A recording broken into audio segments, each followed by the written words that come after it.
जय Shankar ji friends, astrological facts में आपका बहुत स्वागत है। तो आज मैं उस विषय पे चर्चा करने जा रही हूँ कि कुछ बच्चों ने मुझे पूछा है कि हमने सुना है भगवान कृष्ण ने पहले ही किसी युग में ये बता दिया था कि कैसे कलयुग में किस प्रकार के लोग होंगे, कैसा व्यवहार करेंगे और किस तरह से वो जिएंगे। और किसी बड़े बुजुर्गों ने भी मुझसे ये पूछा है कि अगर कलयुग में कोई मोक्ष के लिए कोई अच्छा उपनिषद है या कोई रास्ता है तो हमें बताइए। तो चलिए आज इसी विषय पे चर्चा करते हैं कि क्या हमें कृष्ण भगवान जी ने पहले बता दिया था और किस तरह से बताया था। तो क्या आप जानते हैं कलयुग में भगवान कृष्ण ने विस्तार पूर्वक पहले ही वर्णन कर दिया था कलयुग में लोग कैसे होंगे, जीवन कैसा होगा, किस प्रकार से लोग जीवन को व्यतीत करेंगे, लोगों का व्यवहार एक दूसरे के प्रति कैसा होगा। ये सब उन्होंने द्वापर युग में ही बता दिया था। भगवान कृष्ण ने द्वापर में ये सब बातें 5 पांडवों को पहले ही कह दी थी, जो कि अब सच हो रही हैं। महाभारत काल में ही 5 पांडवों ने कलयुग के बारे में जानने की जब श्री कृष्ण भगवान से जिज्ञासा की तो भगवान कृष्ण ने उन्हें कहा कि आओ मैं तुम्हें बताता हूँ मनुष्य कैसे होंगे, लोग एक दूसरे से व्यवहार कैसे करेंगे, मोक्ष की कैसे प्राप्ति होगी, मनुष्य का कल्याण कैसे होगा। तो भगवान ने कृष्ण ने कहा कि ये सब अगर मैं आपको सीधे से तो नहीं बता पाऊंगा, आप सब वन में जाने की चेष्टा करें और दिशाएं बांट लें और फिर वापस आके मुझे ये हाल बताएं कि किसने क्या देखा। फिर उसके प्रति मैं आपको जवाब दूंगा कि कलयुग में लोगों का व्यवहार किस प्रकार से एक दूसरे के साथ होगा। तो 5 पांडव जब निकल गए ये वन में जानने के लिए, तो सबसे पहले आइए जानते हैं किसने क्या देखा। युधिष्ठिर जी ने एक हाथी देखा जो कि 2 सूंड वाला था। उसे देखकर वो इतना हैरान हो गए और दौड़े दौड़े कृष्ण भगवान के पास वापस आके उन्होंने बताया कि हे कृष्ण भगवान, मैंने ऐसे सूंड वाले हाथी को देखा जो कि 2 सूंड वाला है। तो कृष्ण भगवान जी ने कहा कि कलयुग में लोग बोलेंगे कुछ, करेंगे कुछ, आपके मुंह पे कुछ कहेंगे और आपकी पीठ पीछे बुराई करेंगे। आपको ये जताएंगे कि वो आपके लिए बहुत अच्छे वेल फिशर हैं और पीठ पीछे आपको छुरा गोपने से बिल्कुल नहीं रहेंगे। तो ये लोग एक दूसरे का शोषण करेंगे। इस प्रकार ये 2 सूंड वाले हाथी ने आपको जताया है।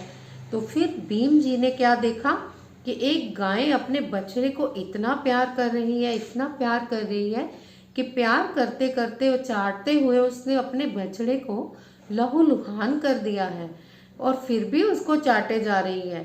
तो हे कृष्ण भगवान, इसका क्या अर्थ हुआ। भीम जी के द्वारा ये क्वेश्चन पूछे जाने पर उन्होंने बताया कि कलयुग में लोग अपने बच्चों से इतना मोह करेंगे, इतना प्यार करेंगे, उनके जरूरत की हर चीज उनको ऐसे दे देंगे कि उन्हें ये सोचने का मौका ही नहीं देंगे कि वे बड़े होके अपने लिए कुछ विकास कर पाए, कुछ अच्छा कमा पाए।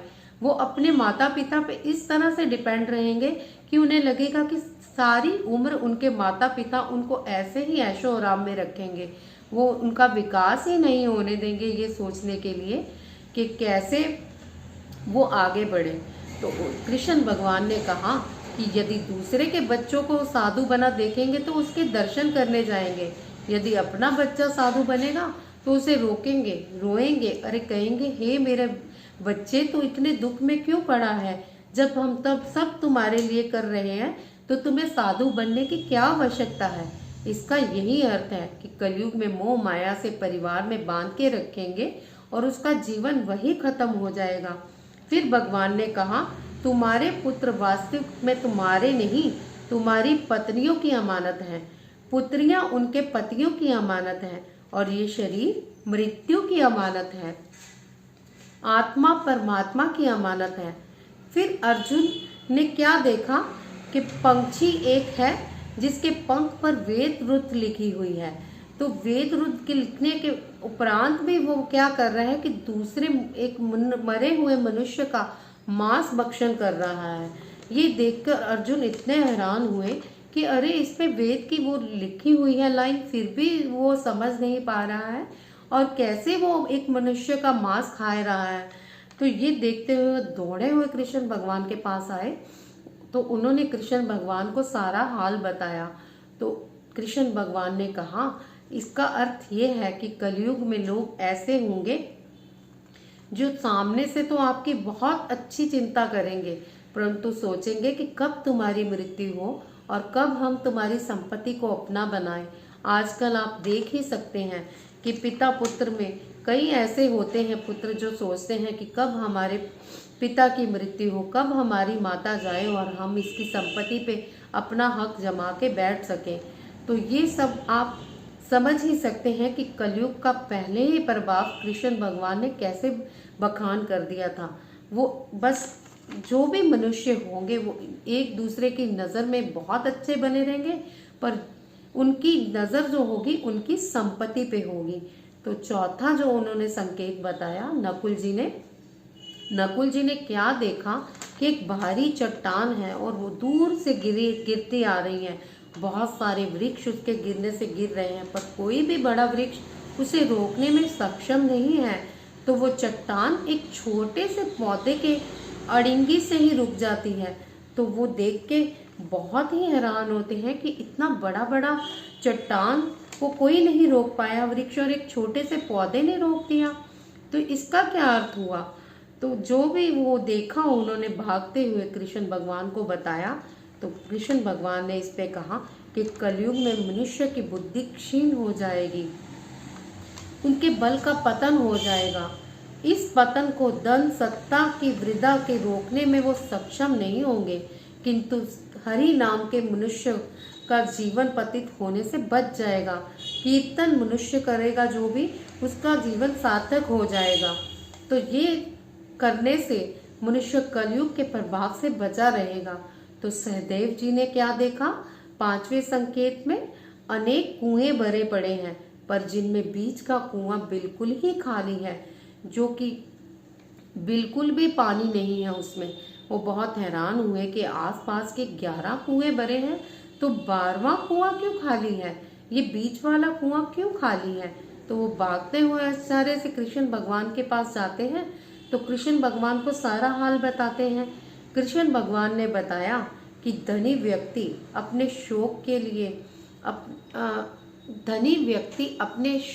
लिए अपनी पुत्री का विवाह बड़े शौक से करेगा और बहुत सारे लोगों में उनको हर तरह का खाद्य पदार्थ लगवाएगा, बहुत ही धन बर्बाद करेगा अपनी पुत्र और पुत्री के विवाह पे। परंतु कोई अगर भूखा होगा तो उसको खाने के लिए बिल्कुल नहीं देगा, बिल्कुल नहीं पूछेगा खाने के लिए। और ये सब देख के सब लोगों का व्यवहार इतना गंदा होगा कि गरीब हमेशा बड़े लोगों को बद्दुआएं ही देंगे, कोई किसी के लिए दुआ नहीं करेगा। तो इस प्रकार ये 5 संकेत कृष्ण भगवान ने बताए।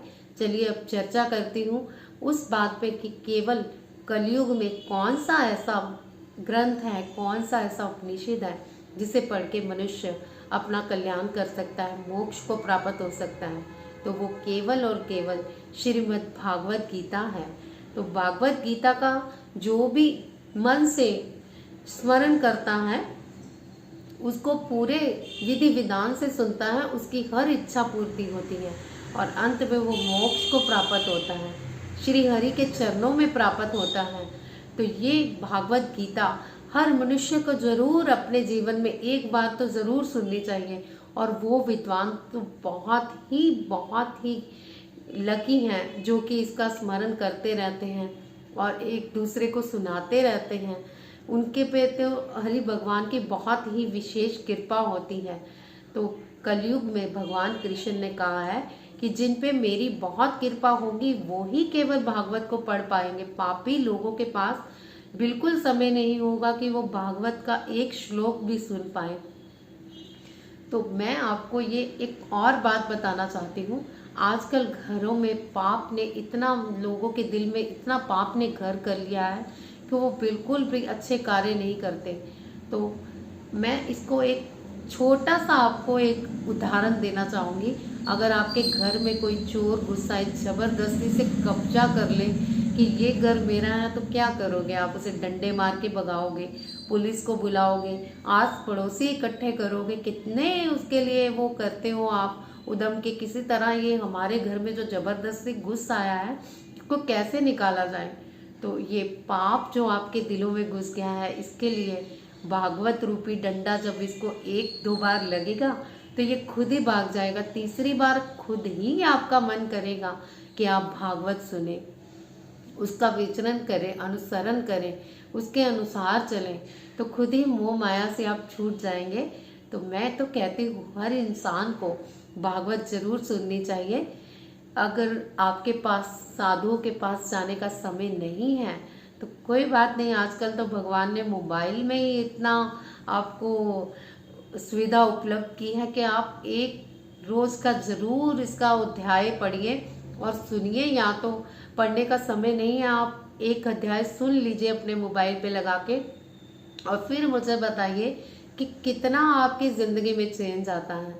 तो कल आने वाले मैं नए अपने बताऊंगी कल की वीडियो में कि चक्र बैलेंस कैसे होते हैं। तो हम एक साथ एक सारे चक्र समझने में तो असमर्थ होते हैं, तो कल मैं आपको प्रत्येक एक चक्र का एक्टिवेट होना बताऊंगी, उसका आपको लाभ बताऊंगी। तो अब से मेरी कोई भी वीडियो आप मिस मत करना, क्योंकि हर वीडियो में आपको कुछ ना कुछ बहुत अच्छा मिलने वाला है, बहुत अच्छे लाभ मिलने वाले हैं। आइए अब चलते हैं अपने हेल्थ टिप्स की ओर।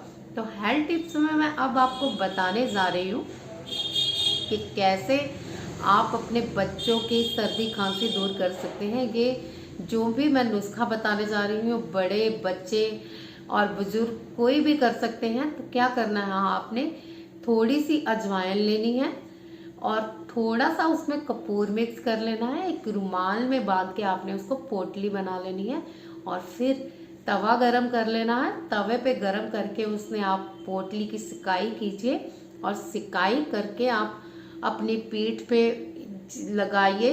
अपनी पीठ पे आप खुद तो लगा नहीं सकते, किसी से लगवा लीजिए इसकी सिकाई, या फिर बच्चे के तो आप कर ही सकते हैं, छोटे घरों में बच्चे होते हैं। पहले आप चेक कर लेना, ये ना हो कि बहुत गरम गरम आप पीठ पे उसकी सिकाई कर दो और उसको तकलीफ हो। थोड़ा सा देख लेना तापमान, फिर आपने उसकी वो सिकाई करवानी है आगे चेस्ट से भी और पीछे बैक से भी। तो आप बिल्कुल ये जो सर्दी कोल्ड का कफ है, आपका वायरल फीवर है, बिल्कुल नहीं होगा आपको। मैं तो कहती हूँ ये छोटी सी पोटली बना के आपको अपने पॉकेट में ज़रूर रखनी चाहिए। इसे समय समय रहते स्मेल करते रहना चाहिए। इससे आप तो कोविड से भी बचे रहते हैं, आप कोल्ड से भी बचे रहते हैं और कफ से भी बचे रहते हैं। तो चलती हूँ, आज की वीडियो में बस इतना ही। अगर आपको मेरी ये वीडियो पसंद आई हो तो प्लीज़ मेरी वीडियो को लाइक करें, जो मेरे चैनल पर नए हैं उसे सब्सक्राइब कर लीजिए। जय शंकर जी।